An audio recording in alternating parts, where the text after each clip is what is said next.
আপনি কি প্রতিদিন ঘন্টার পর ঘন্টা মোবাইল ব্যবহার করছেন? হঠাৎ করেই কি মাথা ব্যথা হচ্ছে? চোখের সামনে চাপ অনুভব করছেন? মনোযোগ কমে যাচ্ছে বা আচরণে অস্বাভাবিক পরিবর্তন দেখা দিচ্ছে? তাহলে এই বিষয়টি আপনার জন্য খুবই গুরুত্বপূর্ণ।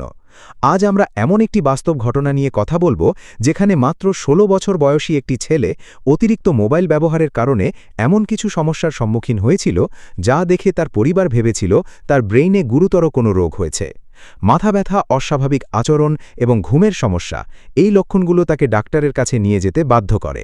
ডাক্তার তাকে সিটি স্ক্যান করতে বলেন, কিন্তু রিপোর্ট দেখে সবাই অবাক হয়ে যায়, কারণ তার ব্রেইনে কোনো সমস্যা পাওয়া যায়নি। বর্তমান সময়ে মোবাইল আমাদের জীবনের একটি অপরিহার্য অংশ হয়ে গেছে। আমরা পড়াশোনা, যোগাযোগ, বিনোদন সবকিছুতেই মোবাইল ব্যবহার করছি। কিন্তু সমস্যা তখনই শুরু হয় যখন এই ব্যবহার নিয়ন্ত্রণের বাইরে চলে যায়।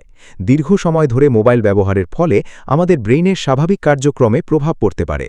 ধীরে ধীরে মনোযোগ কমে যেতে পারে, স্মৃতিশক্তি দুর্বল হতে পারে এবং সিদ্ধান্ত নেওয়ার ক্ষমতাও কমে যেতে পারে। শুধু তাই নয়, আবেগ নিয়ন্ত্রণের ক্ষেত্রেও সমস্যা দেখা দিতে পারে। যারা প্রতিদিন ৫ থেকে ৬ ঘন্টার বেশি সময় মোবাইল ব্যবহার করে, তাদের মধ্যে এই সমস্যাগুলো আরও বেশি দেখা যায়। এর পেছনে একটি বড় কারণ হল মোবাইল স্ক্রিন থেকে বের হওয়া নীল আলো, যা আমাদের ব্রেইনের উপর সরাসরি প্রভাব ফেলে। এই আলো আমাদের ঘুমের হরমোনের ভারসাম্য নষ্ট করে এবং ব্রেইনকে বিশ্রাম নিতে দেয় না। এছাড়া মোবাইল ব্যবহার করার সময় আমাদের মস্তিষ্কে ডোপামিন নামক একটি রাসায়নিক পদার্থ বেশি পরিমাণে নিঃসৃত হয়, যা আমাদের ভালো লাগার অনুভূতি দেয়। কিন্তু যখন এই ডোপামিনের মাত্রা অস্বাভাবিক হয়ে যায়, তখন আমরা মোবাইলের প্রতি আসক্ত হয়ে পড়ি। এখন যদি আমরা সেই ১৬ বছর বয়সী ছেলেটির কথায় ফিরে যাই, তাহলে দেখা যায় তার পরিবারের অভিযোগ ছিল সে প্রায় সারা দিন মোবাইল নিয়ে বসে থাকে। তার নিয়মিত মাথা ব্যথা হতো, সে হঠাৎ হঠাৎ রেগে যেত এবং তার আচরণে অস্বাভাবিক পরিবর্তন দেখা দিত।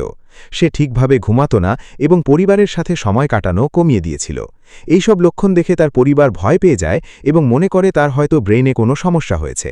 তাই তারা তাকে ডাক্তারের কাছে নিয়ে যায় এবং ডাক্তার তার লক্ষণগুলো শুনে সিটি স্ক্যান করতে বলেন। সিটি স্ক্যান করার পর দেখা যায় তার ব্রেইন সম্পূর্ণ স্বাভাবিক। সেখানে কোনো টিউমার নেই, কোনো রক্তক্ষরণ নেই এবং কোনো ধরনের গঠনগত সমস্যা নেই। অর্থাৎ শারীরিকভাবে তার ব্রেইনে কোনো অসুখ ছিল না।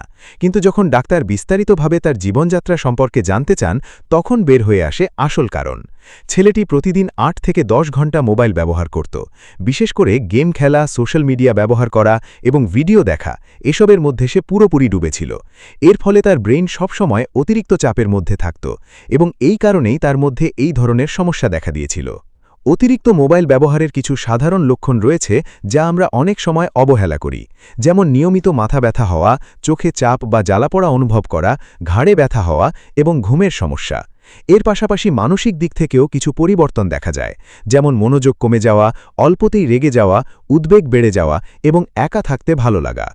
আচরণগত পরিবর্তনের মধ্যে দেখা যায় পরিবার বা বন্ধুদের সাথে কম সময় কাটানো, সবসময় ফোন চেক করার অভ্যাস, পড়াশোনায় আগ্রহ কমে যাওয়া এবং বাস্তব জীবন থেকে ধীরে ধীরে দূরে সরে যাওয়া। এখন প্রশ্ন হল, কেন এই সমস্যাগুলো হয়? এর প্রধান কারণ হল আমাদের ব্রেইনের উপর অতিরিক্ত চাপ সৃষ্টি হওয়া। যখন আমরা দীর্ঘ সময় মোবাইল ব্যবহার করি, তখন আমাদের ব্রেইন ক্রমাগত নতুন নতুন তথ্য গ্রহণ করে এবং তা প্রক্রিয়াজাত করতে থাকে। এই অবস্থায় ব্রেইন কখনোই বিশ্রাম নিতে পারে না। এছাড়া ডোপামিনের অতিরিক্ত নিঃসরণ আমাদেরকে মোবাইলের প্রতি আরও আকৃষ্ট করে তোলে, ফলে আমরা বারবার মোবাইল ব্যবহার করতে চাই। রাতের বেলায় মোবাইল ব্যবহার করলে ঘুমের সমস্যা আরও বেড়ে যায়, কারণ তখন নীল আলো আমাদের ঘুমের হরমোনকে কমিয়ে দেয়। ফলে আমরা ঠিকভাবে ঘুমাতে পারি না এবং আমাদের ব্রেইন পর্যাপ্ত বিশ্রাম পায় না। তবে একটি গুরুত্বপূর্ণ বিষয় হল, সব ধরনের মাথা ব্যথার জন্য সিটি স্ক্যান করার প্রয়োজন হয় না। অনেক সময় শুধুমাত্র অতিরিক্ত মোবাইল ব্যবহারের কারণেই মাথা ব্যথা হতে পারে এবং এই ক্ষেত্রে সিটি স্ক্যান করলে সাধারণত কোনো সমস্যা ধরা পড়ে না। কিন্তু কিছু ক্ষেত্রে অবশ্যই সিটি স্ক্যান করা প্রয়োজন হয়, যেমন হঠাৎ তীব্র মাথা ব্যথা শুরু হলে, বমি বা বমি ভাব থাকলে, খিঁচুনি হলে, শরীরের কোনো অংশ অবশ হয়ে গেলে বা মাথায় আঘাত লাগলে। এই ধরনের লক্ষণ দেখা দিলে অবশ্যই দেরি না করে ডাক্তারের পরামর্শ নিতে হবে। এই সমস্যা থেকে বাঁচার জন্য আমাদের কিছু অভ্যাস পরিবর্তন করা খুবই জরুরি। প্রথমত, মোবাইল ব্যবহারের সময় সীমিত করতে হবে এবং অপ্রয়োজনীয় স্ক্রিন টাইম কমাতে হবে।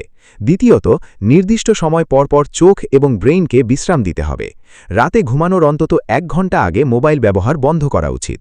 এছাড়া প্রতিদিন কিছু সময় বাইরে হাঁটা বা খেলাধুলা করা ব্রেইনের জন্য খুবই উপকারী।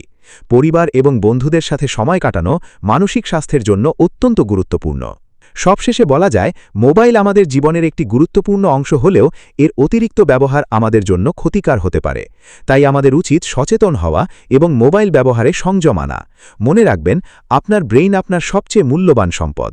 এটাকে সুরক্ষিত রাখা আপনার নিজের দায়িত্ব।